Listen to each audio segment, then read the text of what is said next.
Good morning, everybody. What is going on? Happy Friday, 8 a.m. Make sure all these connections are properly connected. All right, is that better? Is that audio a little bit better right there?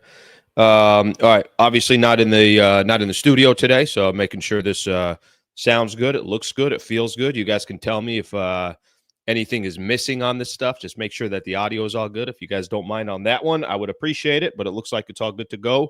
What is going on, everybody? Thank you very much for tuning in. Friday, November 8th, 8 a.m. on the dot, and we are ready to go. We're ready to. I got a number of different things to get into today. Today's actually one of those shows. Whether I got 1 hour or I need more, it doesn't really matter. We're going to get through the show. So good morning to everybody. Top of the morning today. This morning I treated myself. To one of those, one of those kind of way too expensive cups of coffee. What are we doing here? A cup of coffee should be $2.50, $3 at the most. I mean, the type of coffee that I'm getting, that's all it should be.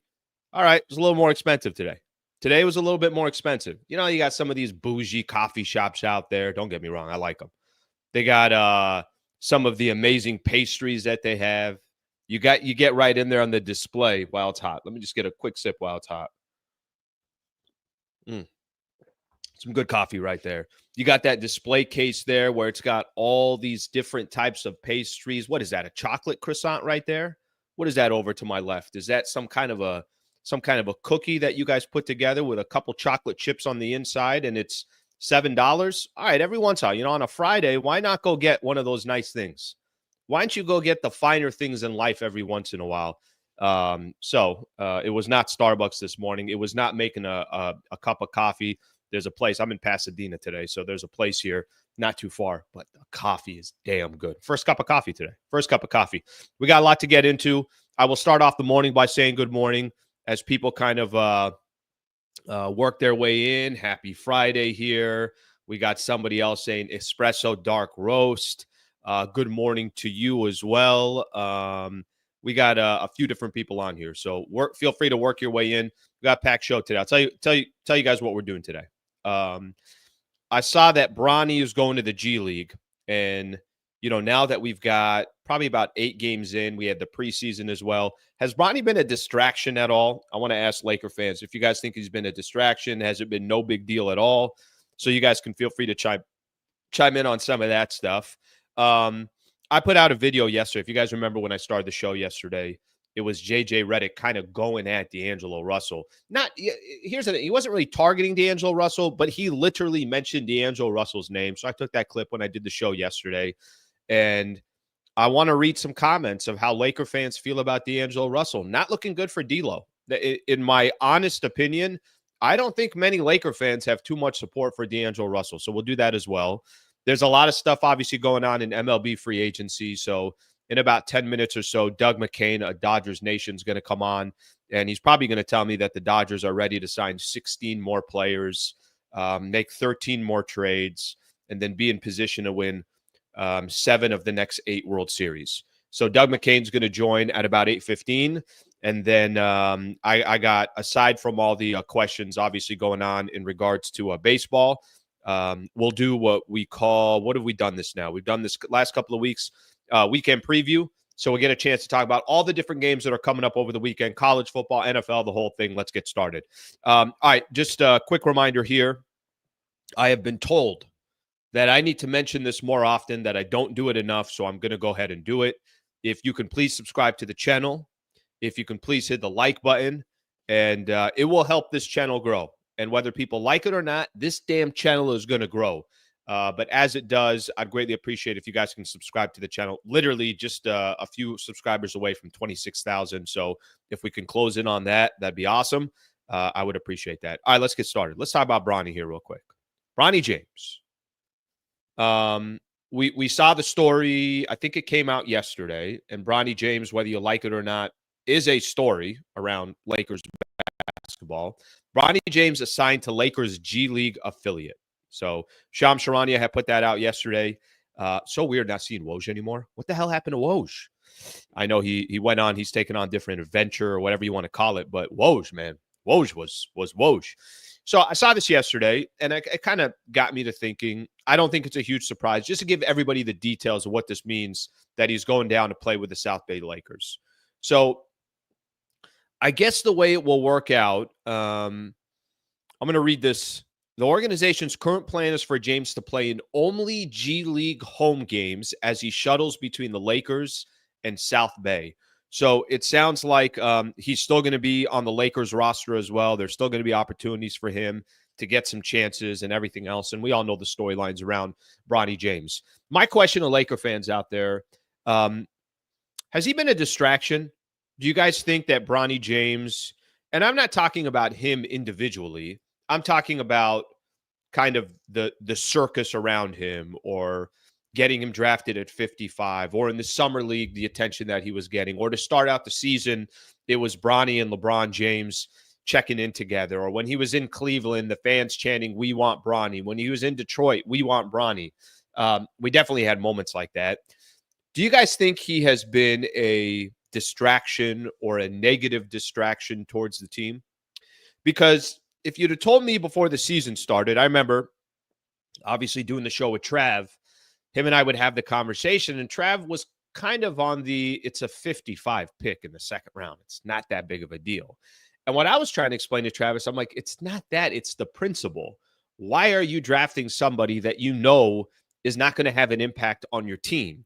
And you're clearly doing it because of Bronny James. So we'd go kind of a little bit back and forth on that. But the ultimate test was going to be finding out, once the Lakers season started, is he a distraction or is he not? Is the storylines around Bronny James, is it a distraction or is it not? Was Bronny going to get playing time in this game with his dad? How much of a conversation is that? Is that coming up a lot? Are there going to be any times where Bronny is going to check into a game and there's going to be a player or two on the Lakers bench that are saying, "Hey, that's bullshit. Why would Bronny be checking in right now? Max Christie should be getting that playing time, or Dalton Connect should be in there." So I think that was the thing that I was cautious of. That was one of the things that I was going to keep a close eye on and kind of try to figure out, all right, is there something here? Am I making too big of a deal out of nothing? Or is this going to be a problem as the season progresses? I haven't looked at any of the comments yet, so I'll look at them in just a second. I'm going to give you guys my honest, authentic opinion. I don't think he's been a distraction. I think there's been times that we've brought up Bronny James's name. I think there's been times where we've kind of looked at the situation and, you might roll your eyes for a second, and you got ESPN panning into Bronny 39 times during that first game. It's like, well, why are we doing this? But I understand that's part of the entertainment piece. I understand that articles are going to be written. It ain't for me. I mean, this is just me talking. I don't care. I personally don't care. But I don't think it has been a distraction. Bronny's going to get sent down to the G League. He's going to get an opportunity to really get some minutes and really try to grow and exactly what he should be doing. He should be in the G League. But there's going to be other opportunities as well where he comes up and he's playing for the Lakers and he's deep on the bench or whatever the case is. Ultimately, I don't think it's been that big of a deal. I don't think it's been a distraction. I don't think it's affected the Lakers team. I don't think it's had this effect on wins and losses. I think the Lakers have so many more issues that they got to worry about, that I don't think Bronny James is on the top 10 list of the things that any of us are talking about or any of us are worried about. Now, listen, if the Lakers are playing a game on the road and the crowd is chanting, "We want Bronny," okay, it grabs your attention, but it doesn't really mean anything. Most of the time when these fans are chanting, "We want Bronny," well, when is that happening?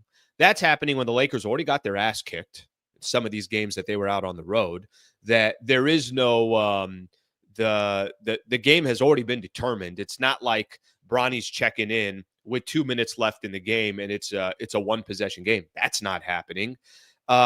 Even the side stories, even whether it's him scoring a bucket in Cleveland when he did, scoring his first bucket in the NBA, even the times that LeBron's been asked about it, even the times that JJ Redick's been asked about it, I don't think it's been a distraction. I don't think it's been that big of a deal. And I don't know if you guys agree with me, but I thought it would be maybe more of a side story, but it's not. And I think the Lakers I think they've done a pretty good job of, all right, let's accommodate that Bronny is here. We understand that it's here. G League's going to eventually start. He's going to go down to the G League where he's going to go get, go get the proper playing time and try to figure out what kind of player this guy could potentially be in the league. He's got a lot to learn. He's, obviously only 19 years old. He has no reason to try to impact this team this year, but maybe it's a project in a couple years where he can have an impact. But I have not walked into this season through the first 8 games and said to myself, well, this is bullshit. I mean, I can't believe we're talking about Bronny again. Oh my gosh, I can't believe he got this much playing time. Why the hell would Bronny be playing over this player? That's not happened. So, I mean, the only argument you can make is in the first game that he checked in with LeBron, with Ken Griffey, senior and junior, sitting courtside watching the game as well. Other than that, and that was only for a couple of minutes. Other than that, has it really had an impact? I don't think it has. So I think in a sense, the Lakers have, they've taken this distraction, if you want to call it. They've taken this storyline with Bronny James, and I don't think they've made too big of a deal about it. So that's my own personal opinion on it. I don't think it's been that big of a deal. I'm curious to see what you guys have to say, and we'll take a look here at some of your guys' responses. Let's see what we got here. Give the crowd what they want. Yeah, I don't really care about what the crowd wants because I think most of the crowd wants most of what the crowd wants is a W. And if you're on the road, I'm not 100% sure here. I don't give a rat's ass what the road crowd wants. I don't care what the Detroit fans want or what the Cleveland fans want or the Toronto fans want. I don't know how much I care about that from that perspective. Do you think G League players will target Bronny for who he is? Absolutely. I think NBA players will do it as well, but that's okay. I don't think that's a bad thing for Bronny. That's kind of a reality that Bronny's going to have to live with no matter what, and it is what it is. Like I think he's going to I think he's going to be one of those players where no matter where he goes, no matter what he does, it's always going to be, yeah, well, that's LeBron's son until he makes a name for himself. Okay, let's see what else we got here.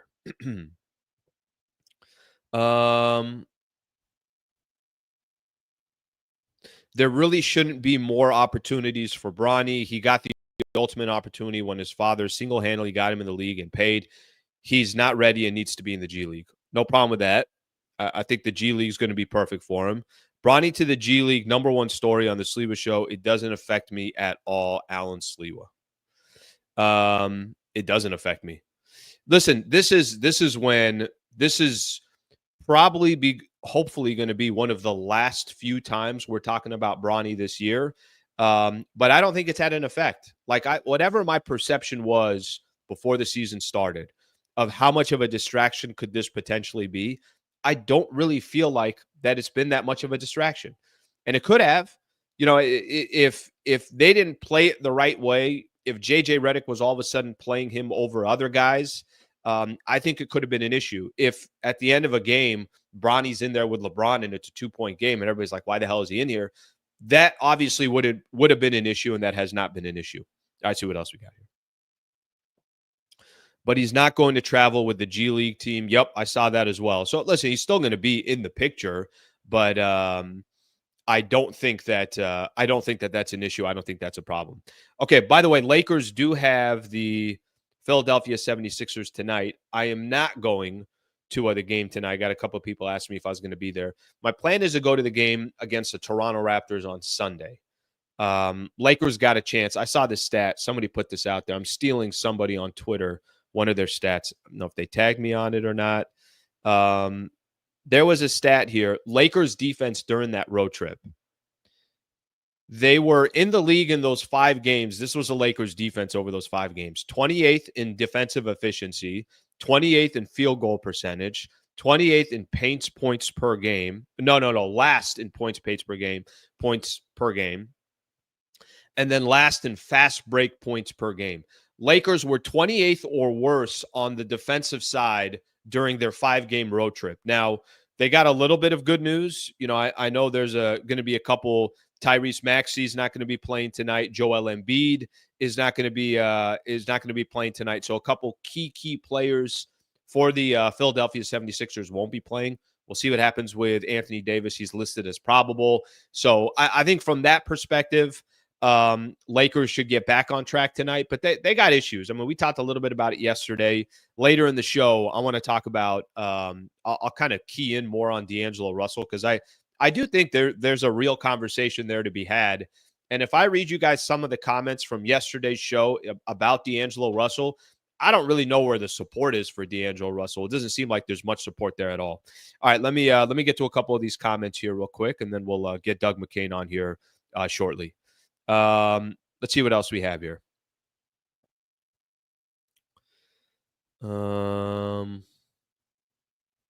Road crowds aren't just trolling the Lake Show. We have become a traveling freak show who only care about box office. I don't know about that. I mean, I think they're trying to win. I don't think Lakers are walking into games and saying to themselves that they don't have interest in trying to get a W or trying to win, but that doesn't mean it's going to happen every time. And certainly for the Lake Show on that road trip, it was awful. They didn't play any defense. There's some videos going on. There's some video right now that's going on Instagram, Twitter, TikTok, whatever, and it's showing certain possessions of the Lakers on defense. It's pathetic. Like, it's really, really bad. A really, really bad look for the Lakers. Let's see what we got here. One good thing is LeBron is more engaged. LeBron needs his running mate back. That's what he needs. He's got to freaking get he's got to get Anthony Davis back. That's what he's got to get. Okay, a couple other things here. I'm gonna read a couple more comments, and then we'll start talking Dodgers baseball here as we get ready for Doug McKain to join the show. All the catering to LeBron has hurt the Lakers. The latest was drafting Bronny. Yeah, listen, I think catering towards LeBron, I think there's been some times where I think drafting Bronny, and this is kind of why I wanted to start the show like that, is I don't think the world's going to end that they drafted him. I wasn't a fan of it. I wouldn't have done it, but I don't think the world's going to end. I think the first 8 games plus the preseason plus training camp has shown that it's not going to have this crazy effect on this Lakers team. So I don't think that's going to happen. All right, let's actually switch gears here for a quick second. I want to talk D'Lo for a quick second, and if Doug comes on, then we'll go back to it in a little bit. So yesterday, I did that video, and it kind of really, really popped out to me the mere fact that JJ Redick only played D'Angelo Russell in 21 minutes in a game that Anthony Davis didn't play and Rui Hachimura. Maybe I'm being a little too dramatic on this, but I don't think I am. That just kind of slapped me across the face. I didn't really understand. I'm like, wait a minute, let me just understand this. You don't have Anthony Davis and you don't have Rui playing in this game, and D'Lo can't crack more than 21 minutes. Okay, well, clearly JJ Redick is doing that for a reason. Either he feels that there's a better matchup out there, which I don't think that you're winning a game. The only way you're winning that game yesterday or competitive in that game a couple nights ago, the only way you're competitive is if D'Angelo Russell is having a really good game.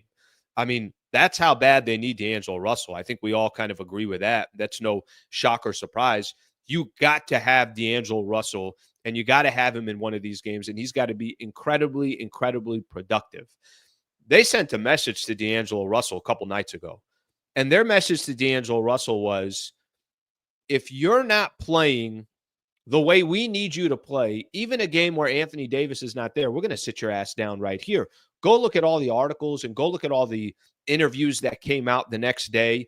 And everything was about, should the Lakers trade D'Lo? What's going on with D'Angelo Russell?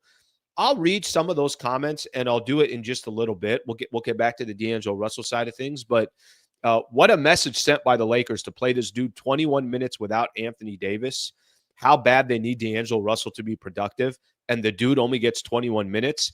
And I'll tell you, there aren't too many Laker fans that have much sympathy at all for D'Angelo Russell, and I'll get to some of those comments in just a little bit. But since doesn't want to watch the entire show, they could have, let's just say hypothetically, they can watch 7-8 minutes of a certain clip or so.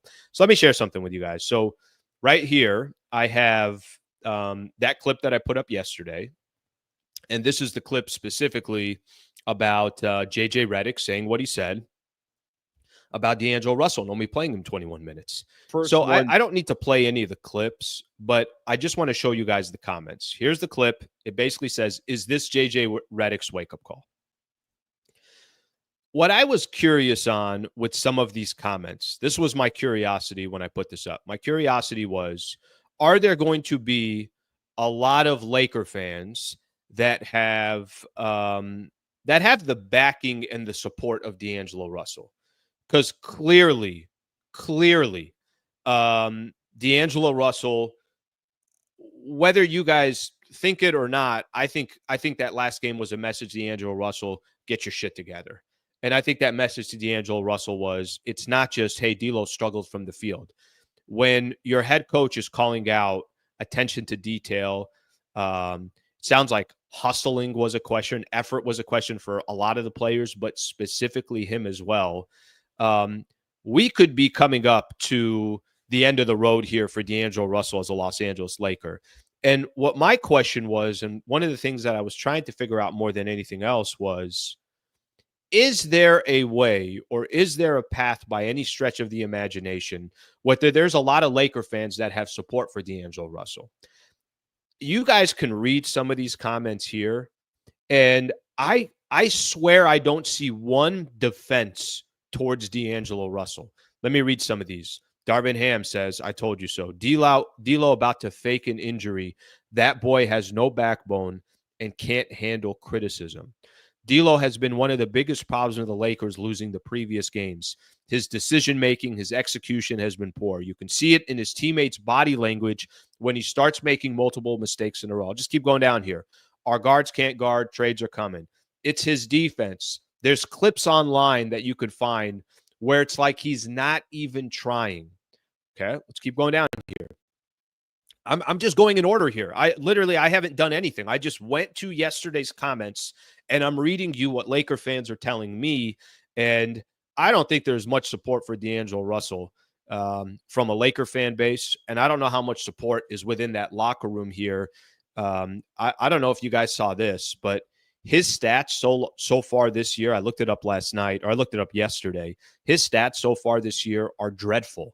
He's averaging 12 points a game, 2 rebounds, 5.8 assists. The only stat I like on there is 5.8 assists. Look how concerning his actual stats are in regards to his efficiency. He's shooting 37.5% from the field, 29% from the three-point line. 29% from three, 37.5% from the field. He doesn't play a lick of defense. His body language, in my opinion, has not been what you want to see. And so he's not playing productive. He's not a player that you feel like, is certainly giving you what you need. And certainly the Lakers need a lot from him. And then you got your head coach playing him 21 minutes in a game that Anthony Davis is not there. I'll keep going on some of these comments. JJ is 100% correct. The team needs a trade for D'Lo, or needs a trade for 2 years now, by the way. At least JJ is better than him. The issue is the Lakers mostly have a roster of a rebuilding team with a duo of win-now players. Something has to give. One of D'Lo and AR need to come off the bench. D'Lo is so bad, it's obvious. He's been bad on every team he's been on. But he's good at getting stats when the game is soft. Bro is like the Dodgers, beating up on the NL West, but minus all the talent. JJ, absolutely right over watch every game this season. D'Lo, the problem, he don't hustle play. Okay, keeps going. All right, so this is not one or two comments. This is a number of comments, and I tried just literally going in order.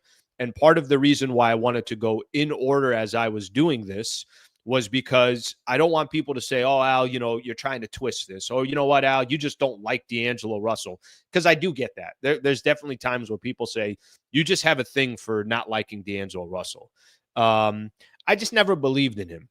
Let's just put it that way. I think there's certain players that have a certain makeup of winning basketball. And he never really sold me on that. But it doesn't matter what I think. It truly doesn't matter why I give you guys my opinion.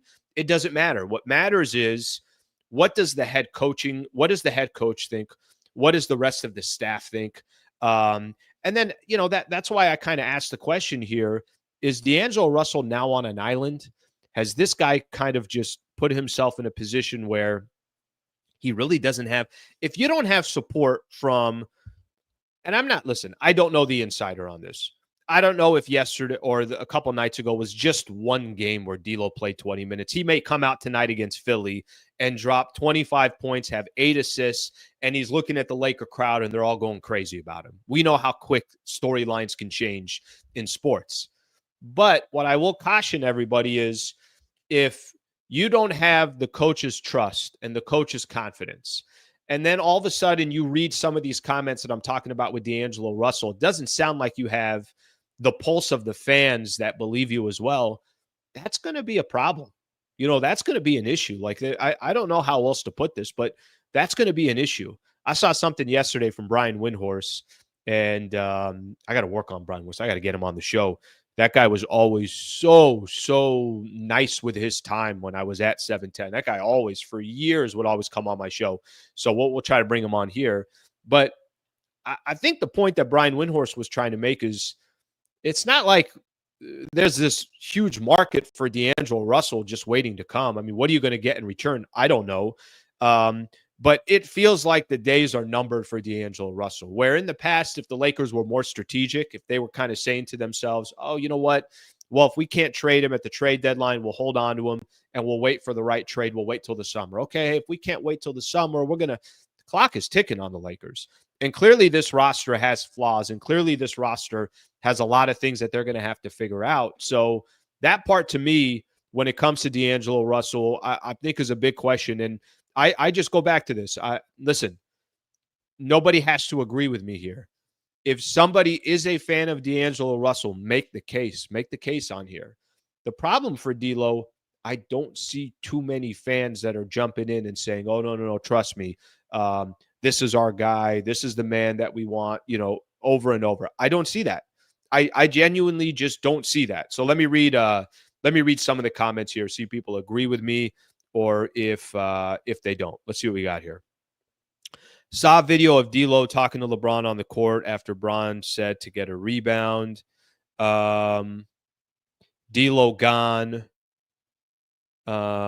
Somebody else here said trading D'Lo is not going to be much for this team. Look, this is, if I got to be honest with you, this is the type of stuff that really frustrates me. D'Lo needs to show more heart and effort on a nightly basis.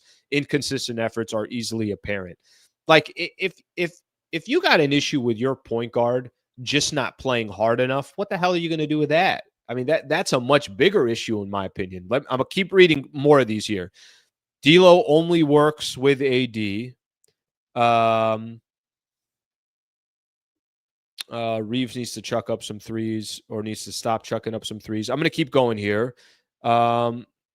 Lakers go out and get guys with talent and character. I've seen that a few different times on here about character. I think people are trying to make, a little bit of a comp here with the Dodgers, that the Dodgers have a lot of character guys. Maybe there is a tie there. Maybe you can make that case. Let's see what we got here. No one hates D'Lo more than Sedano. Okay, all right. Sedano then is carrying that flag. Is D'Lo a guy with character? Hell no. Yeah, I look. Let's just say this. There's a lot of people on here that agree that D'Angelo Russell is. Listen, that's not the main reason why the Lakers went 1-4 on the road trip. So I don't want people to think that that's the case that I'm trying to make, because it's not the case that I'm trying to make. But I do 100% think that that man is not helping this team right now. He's hurting this team. And when you shoot those percentages that I was talking about, those percentages are awful. Just awful percentages. 29.5% from three, 37% from the field. I think it was 37. Might have been a little bit lower, but this man has not found a way to help the Lakers. And if you're not playing well, the least you can do is just make sure that hustle and effort isn't an issue. and you got your coach mentioning it in a post-game presser. Not a good future, in my opinion, for D'Angelo Russell. This could also be the case. I put this down on my notes. This could also be the case. One of the cases that can also be out there for D'Angelo Russell that can be in his head, I think he knows the Lakers are not committed to him. I've put out videos on this before where I've talked about how I don't think D'Lo is committed. I don't think D'Lo is committed to, or I don't think the Lakers are committed to D'Lo, and because they're not committed to D'Lo, well, of course that's a problem. Of course that's an issue. Of course that's probably in his head mentally. Of course he kind of finds himself at times saying, what the hell am I supposed to do? Of course there's probably certain situations and predicaments that D'Angelo Russell is kind of kicking back and saying, I know this team wants to get rid of me. I know this team wants to trade me. I've given the comp. Imagine you go to work every single day, and when you're at work, you're kind of sitting back and you're saying to yourself, you're like, my job, my boss does not want me here. This occupation that I'm in, yeah, they would prefer that somebody else is there. I'm sure there's a mental challenge for him as well on that. I'm sure there are times he kind of probably sits back to himself and says, well, what the hell? What the hell do I have to do to get a team to commit to me? So that's part of the story with D'Angelo Russell. And I think that part is, obviously it's been certainly frustrating. I think that part has certainly been an issue, no question about it. But I think at the end of the day, for him, specifically for D'Angelo Russell, the worst thing that you can do is all of a sudden have effort and all this other stuff come into issue. All right, I want to read some of your guys' comments here, and then I got a couple things I'm going to get to. I'm going to ask a couple questions on the Dodger front here. Let me just check one thing here.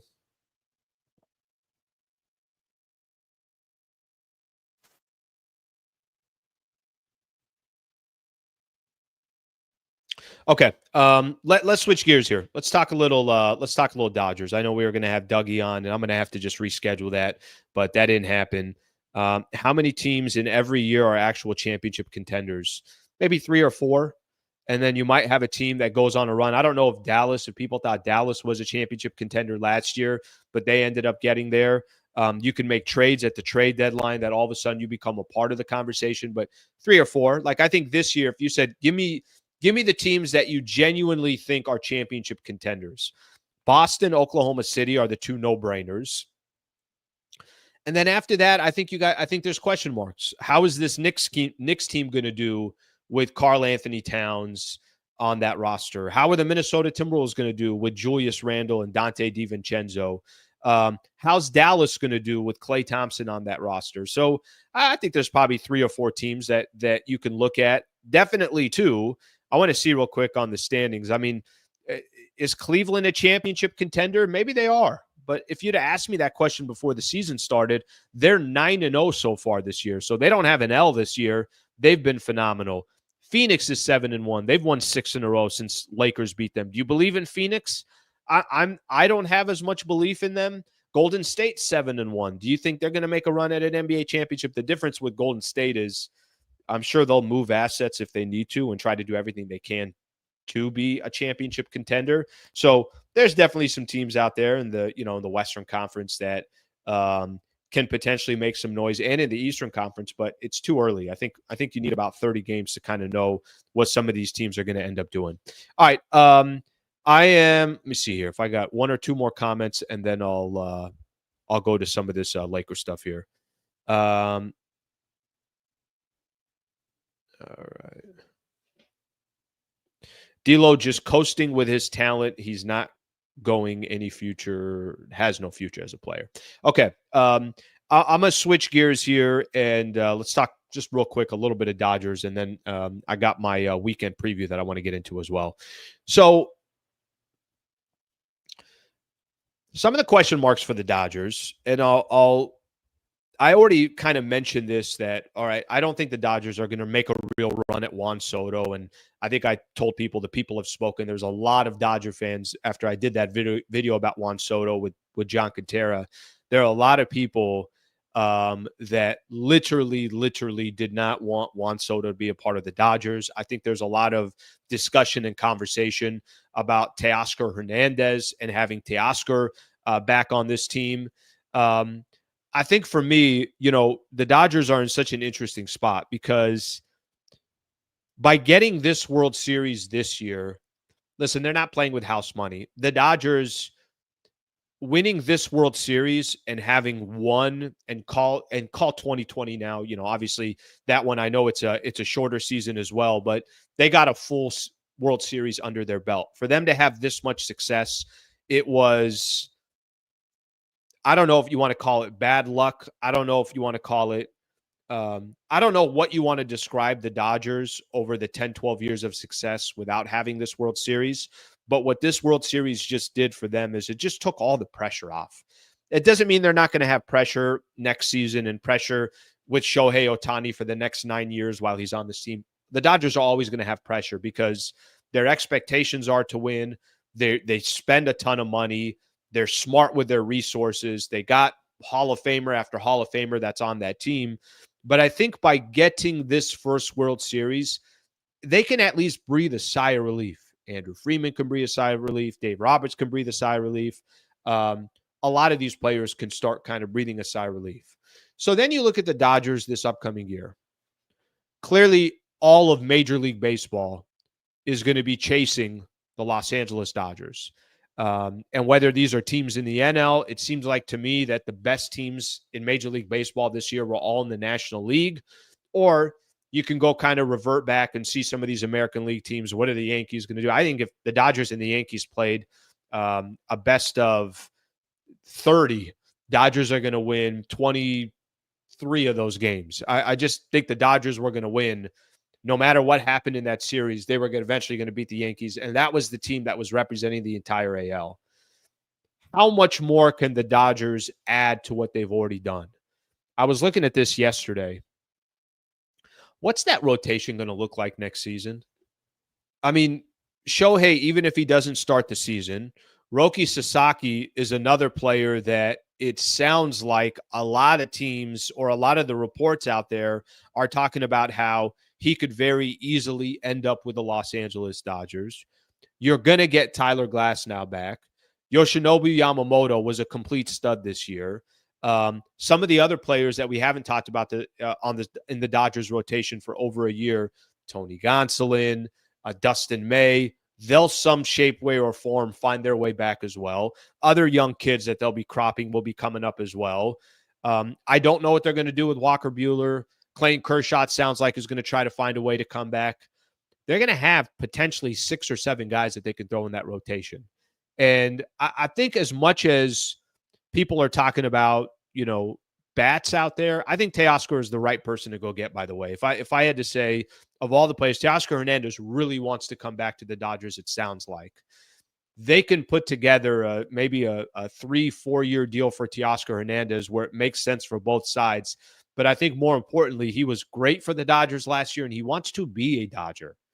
This isn't some scrub that was just, hey, I just really want to stay with this team. He was very effective. He was another dangerous bat. Every time you felt like you can breathe for a quick second because you got through Shohei and you got through Mookie and maybe Freddie got on, it's like freaking Teoscar Hernandez up. This is another all-star. This is another guy that's got the capability of hitting 30 home runs and close to 100 RBIs every single year. I think of all the players that are out there right now, whether it's Walker Buehler, I know they got decisions to make on Blake Treinen, Kike Hernandez. There's other players that are out there. It seems like to me, Teoscar Hernandez is the player that makes most sense to come back to the Dodgers. You don't have to go out there and commit $600 million or $500 million to a player like Juan Soto. You got a guy that puts up numbers, and he's going to be a fraction of the cost and a fraction of the years. Oh, by the way, he can play in the field as well. That to me, I think of all the names that we've thrown around, of all the guys of who the Dodgers should bring back, it feels like Teoscar Hernandez is the one that makes the most sense for the Dodgers to bring back. There was a good article in the LA Times, and actually you go on it right now. You go to the LA Times, you click on the Dodger section, a lot of articles specifically on Teoscar Hernandez. So Jack Harris, who's a staff writer for LA Times. This is his title. Why re-signing Teoscar Hernandez will be among Dodgers' most important offseason decisions. Teoscar, we obviously saw, obviously kind of his emotion, him wanting to stay with the Dodgers, talked about how he just wants to play in a competitive environment. Obviously, the Dodgers do that for him, but I don't know how much attention is going towards Teoscar. It feels like of all the players that are being thrown around with the Dodgers, yes, you want to go out there and try to get another starting pitcher if that's what they do. Yes, Roki Sasaki would be an unbelievable addition for any team out there. It feels like Teoscar should be a Dodger, that he earned a contract with the Dodgers. Remember last year, he only signed a one-year deal, excuse me there, a one-year deal worth $23.5 million. That's all he signed for. So it's not like Teoscar came in to be a Los Angeles Dodger and, signed this long-term deal, and everybody's kind of sitting there like, all right, didn't he earn that $23.5 million? Didn't he earn another contract with the Dodgers for another couple of years? I mean, listen, if you're asking me, I hope they don't sign him because I think he is a key piece to the Dodgers. And I don't need to see the Dodgers get more key pieces and get even better than they were a year ago, or have somebody even more comfortable now that's just as hungry to go out there and try to win. But I thought Teoscar had really, really important moments in the playoffs for the Dodgers. And whether that was Game 5, all the errors, I think people forget about this. All the errors and all the mistakes that the Yankees made in that 5th inning, there was still 2 outs. And Garrett Cole was 1 out away against Freddie Freeman. Okay, Freddie Freeman does what he does. That made it 5-3. Teoscar Hernandez hit a 2-run double that cleared the bases as in your runner at first, which was Freddie Freeman, had enough time to round the bases. I mean, the most clutch hit that came in Game 5 of the World Series was Teoscar Hernandez. It was. Give other people credit as well. The sac flies, Mookie with the sac fly, all that stuff. But it's not like Teoscar Hernandez was just good in the regular season. It's not like Teoscar Hernandez can have a great impact for the Dodgers or didn't have a great impact for the Dodgers. He was also extremely clutch in the playoffs and in the postseason. So I think of all the names out there, I think that is the player that they got to kind of make sure what's best for him, what's best for the Dodgers. But it feels like if you take Teoscar out of that lineup, as great as that lineup is, they do lose something there. They lose a very efficient player, a player that was, doesn't seem like he's got a lot of drama, a guy that seemed like he was a good clubhouse guy. He's the guy that started the whole sunflower seeds after a dude hits a home run or whatever the case is. So Teoscar, to me, seemed like the right player to have on this Dodgers team and earned himself a contract with the Dodgers. I think that doesn't happen enough in baseball. I think that doesn't happen enough in sports where somebody signs a one-year deal and you kind of walk away from that deal and you look back and you say to that guy, he earned that. Like that dude earned another opportunity with that franchise, and I feel like Teoscar did. All right, let me read some of these comments here. All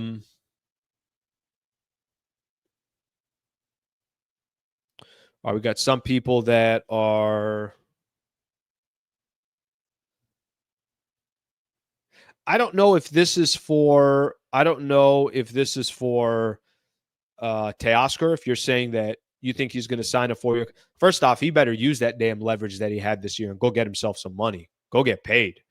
If he signs a 4-year contract with Detroit, Detroit's my second favorite team in Major League Baseball. Second favorite team. Dodgers need to lock up T.O.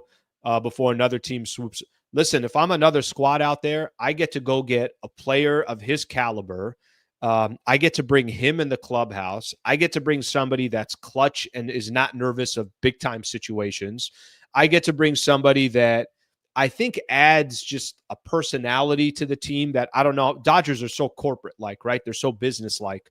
I think there are a lot of times you look at the Dodgers, they need players like that. So I agree. I mean, if I'm another GM out there, I'm making Teoscar Hernandez my top priority in the offseason. Why wouldn't you? I thought that guy 100% proved he earned a contract with the Dodgers or a good contract with another team. Let's see what we got here. All right, here's another one. Let's focus on strengthening the pitching. Can't count on Kershaw moving forward. If he's there, great. If he's not, should be empty-handed. Can I tell you something? I don't think they can't do both. This is what I don't think the Dodgers are going to do. I don't think they're going to say, well, let's not bring back Teoscar Hernandez because we want to focus on a starting pitcher. I think they're going to focus on a starting pitcher. I think that's going to happen either way.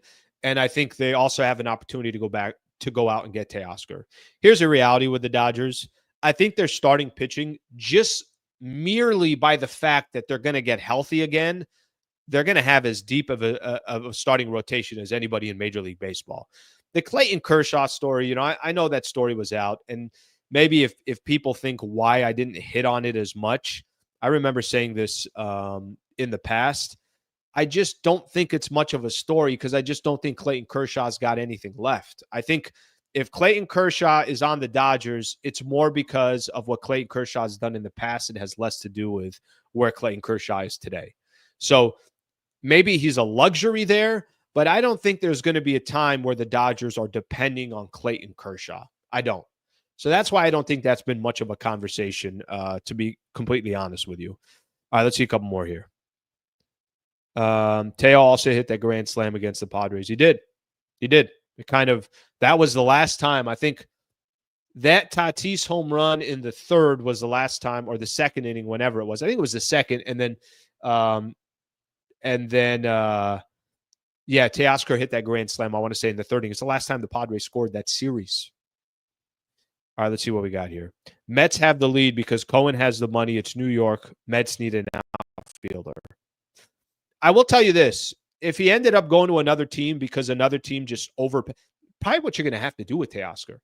For Teoscar Hernandez, you're probably going to have to overpay him and give him a couple extra years or one extra year of what the Dodgers are willing to do. Because I think the Dodgers will bring him back if it's the right move, that they're not kind of shooting themselves in the foot, because they don't typically do that. I see what else we got here. Dodgers are moving Mookie to second, not Mookie wanting to play second. Yeah, I always get confused with that they're going to be moving. They are moving a Gold Glove right fielder in the infield, but I guess that's going to be the norm for him. Dodgers signing either Burns, Fried, or Blake Snell. Yeah, I've seen Blake Snell rumored with another team. I've seen Blake Snell rumored with the Padres as well. So we'll see what happens there. I thought Mookie wanted to play second. I think initially he did. I don't know. I don't know. I know that, what was it, their general manager that had all the quotes that was putting out that they're probably going to put him in the infield.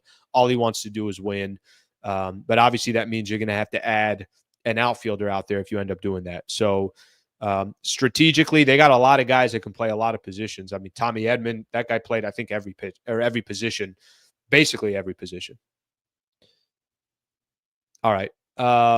Okay. Let's keep things moving here. I think I hit on, yeah, this is the one. Yep. It was Gomes said that Mookie will probably be playing if he wants that. We'll see what he ends up doing. All right. Let's start our, I was looking a little bit earlier. So Mondays and Fridays, I'm going to do the weekend preview on Fridays, and I'm going to do a weekend recap on Mondays. So basically just kind of talking about what we got coming up in the world of sports, if there's some other stuff that's going on as well. But I'm going to tell a quick story here before I get into that. See this one, the public transportation here to my right? See that right there? Yep. Right there. So I took the I'm going to give I'm going to give some credit here to, I think it's both San Diego and LA, but it was predominantly LA. I took public transportation yesterday. So I took the train up from San Diego to LA. Cool. It's perfect. My office is right across the street from the train station in Solana Beach. So I literally just pack up my stuff, get on the train, and I shoot it up. I don't know the last time you guys have taken the train. I take the train a couple times a year, not all that much. What's better than taking the damn train in Southern California? I took a train at 2:40 from Solana Beach up to downtown LA. Do you know how long that would have took me on the car? How long that would have taken me on the car? The entire time that I was in the car, I was working on some stuff for the show. I was, putting up some thumbnails and things like that. Some of these different videos that I'm trying to load up. It was actually the D'Angelo Russell video. Do you know how nice it was? It was so chill. It was so kick back. I actually very highly encourage, if you're trying to leave from San Diego to Los Angeles, it's not a bad ride at all taking that Amtrak. Okay, let me go a step further. So my girl is busy, so I basically told her trying to come down and pick me up at 5:00 at Union Station, what a headache that would be. I'm like, don't pick me up. I'm going to take the metro from downtown directly to Pasadena. There's what is it? I think I was like on the 2 track or something like that. And it's Azusa, maybe the red line, something along those lines. And I could kind of start taking that towards the mountain. I don't know what they've changed on the metro, but something changed. There are a lot of kind of security guards around there. The metro was remarkably clean, remarkably safe. I was really shocked by my experience yesterday. So, anyways, shout out to whatever the hell happened with public transportation in LA, because I used to take the metro every once in a while. It wasn't the best. When I was at 710, I used to take it every once in a while. Not often, a couple times a year, not very often. But yesterday, I don't know what the hell happened, but I got to not have the headache of all the traffic and everything else. The train was phenomenal, and the metro, shockingly, got me right into Pasadena. Was my exit Fillmore or something like that is where I got off. Badass experience. That actually kind of really surprised me. Okay, weekend preview. Here's what we got coming up. First off, can I just give a shout out? I don't know if you guys were watching the game yesterday, the Thursday night game with the Bengals and the Ravens. If I'm watching a Thursday night game, there's only one reason why I'm watching it. I'm watching it only because I like the two teams that are playing.